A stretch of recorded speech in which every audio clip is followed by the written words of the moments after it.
பிரைஸ்தான் கர்த்தருக்கு ஸ்தோத்திரம் உண்டாவதாக. நம்ம ஒரு குவிஸ் ப்ரோக்ராம் போல பார்ப்போம். யோவான் 1-10 அதிகாரத்துக்குள்ள யூதருக்குள்ளே அதிகாரி அவன் பரிசேயன், அவன் யார்? யூதருக்குள்ளே அதிகாரி அவன் பரிசேயன், அவன் யார்? நியாயப்பிரமாணம் கிருபையும் சத்தியமும் யார் யார் மூலமாய் உண்டாயின? யார் யார் மூலமாய் உண்டாயின? நியாயப்பிரமாணம் மோசேயின் மூலமும் சத்தியமும் கிருபையும் இயேசு கிறிஸ்து மூலமும் உண்டாயின. தேவனால் அனுப்பப்பட்ட மனுஷன் யார்? யாரு? யோவான். தேவனால் அனுப்பப்பட்ட மனுஷன் யோவான். அதாவது யோவான் 1:6 சொல்லப்பட்டது. யோவான் நான் எந்த இடத்தில் இயேசுவை பற்றி கூறினான்? இந்த இடத்துல பெத்தாபராவில் நடந்த பற்றி கூட்டினான். 1:28 பெத்தாபராவில் நடந்தன. மேசியா என்பதற்கு என்ன அர்த்தம்? கிறிஸ்து. யோவான் 1:41 சொல்லப்பட்டிருக்குது. கபடற்ற இஸ்ரவேலன் யார்? நாத்தான்வேல். யார் சொன்னது? இயேசு சொன்னார் இல்லையா? யோவான் 1:47. இயேசு செய்த முதலாம் அற்புதம் என்ன? எங்கு? தண்ணீரை திராட்சரசமாய் மாற்றியது. கானா ஊரிலே. யோவான் 2:11 சொல்லப்பட்டிருக்குது. தண்ணீரை திராட்சரசமாய் மாற்றினார். அடுத்தது பாருங்க, யூதருக்குள்ளே அதிகாரி அவன் பரிசேயன், அவன் யார்? நிக்கோதேமு. 3:1 சொல்லப்பட்டிருக்கு. நம்ம படிக்கிறது யோவான் பற்றி அதிகாரம் தான் படிக்கணும். சமாரியாவில் உள்ள சீகோ எனப்பட்ட ஊரில் என்ன கிணறு இருந்தது? என்ன பேர் அந்த கிணறுக்கு? யாக்கோபுடைய கிணறு. அது 4:6 சொல்லப்பட்டிருக்கிறது. ரட்சிப்பு யாருடைய வழியாய் வருகிறது? யூதர்கள் வழியாய் வருகிறது. 4:22 சொல்லப்பட்டிருக்கிறது. தேவன் எப்படி இருக்கிறார்? அவர் எப்படி தொழுது கொள்ள வேண்டும்?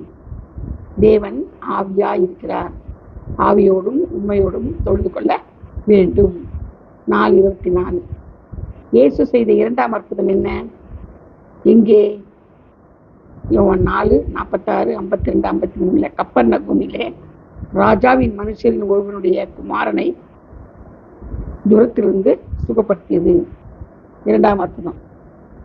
அவனுடைய ஒரே குமாரன் என்ன பண்ணாரு? தூரத்திலிருந்து விடுதலைப்படுத்தினார். பிதாவாகி ஆபிரகாம் யார்? நாளைக்கான ஆசையா இருந்தார். யாருடைய நாளைக்கான ஆசையா இருந்தார்? பிதாவாகி ஆபிரகாம். யோவான் 8:56 சொல்லப்பட்டிருக்கிறது. இயேசுவின் நாளைக்கான ஆசையா இருந்தான். அது மட்டும் இல்ல, யார் உண்டாவதற்கு முன்பே இயேசு இருந்தார். யோவான் 5, யோவான் 8:58. யார் உண்டாவதுக்கு முன்னாலே? ஆபிரகாம் உண்டாவதற்கு முன்னாடியே. நான் உலகத்திற்கு ஒளியாய் இருக்கிறேன் என்று யார் யாரிடம் சொன்னார்? இயேசு சீஷரிடம் சொன்னார்.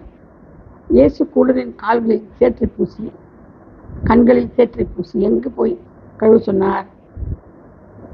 சீலோவாம் குளத்தில். அது எங்க இருக்குது? யோவான் 9:7. நித்திய ஜீவனை உடையவன் யார்? குமாரத்தில் விசுவாசமாய் இருக்கிறவன் யார்? நித்திய ஜீவனை உடையவன். யோவான் 3:16. யார் நித்திய ஜீவனை காண்பதில்லை? குமாரனை விசுவாசியாதவன் தேவ கோபம் அவன் மேல் வரும். அதுவும் 3:16 தான்.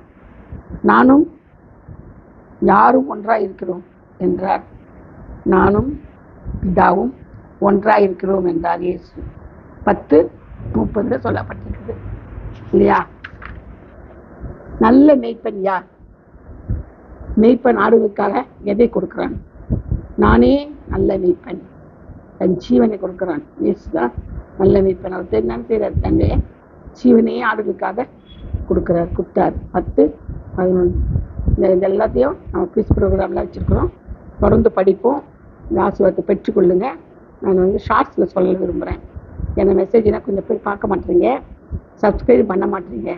ஷார்ட்ஸ் பாருங்கள், சப்ஸ்கிரைப் பண்ணுங்கள். கர்த்தர் தாம் இந்த வார்த்தையெல்லாம் ஆசீர்வதிப்பாராக, பாதுகாப்பாராக. ஆமென். அல்லேலூயா.